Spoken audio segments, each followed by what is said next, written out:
நான் சூப்பரா பண்ணீங்க. கான்செப்ட் பார்த்த மாதிரி இருந்துச்சு. அது நீங்க எழுதுனதா? ஆமா, நாளின பாட்டு தான். என்னன்னு சொன்னால் எங்க நாட்டுல வந்து உலகத்திலேயே இப்ப சேர சோழர் பாண்டியருக்கு பிறகு ஒரு வரலாறு படைச்சு தமிழினத்துல ஈழத்தமிழர்களுக்கு ஒரு இடம் கொடுத்திருக்கணும். அந்த அங்கீகாரம் இருக்குது.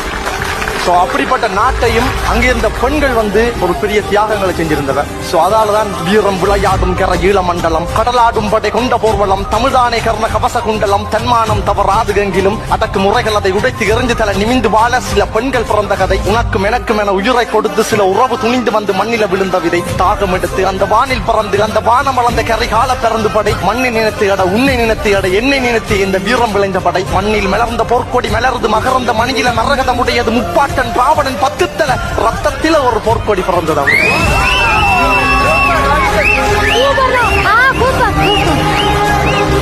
கேட்டோன்னே வீரம் வருதா? அதர்மத்தை அழித்து தர்மத்தை நிலைநாட்ட பிறந்தவன் தான் வீர வன்னியகுல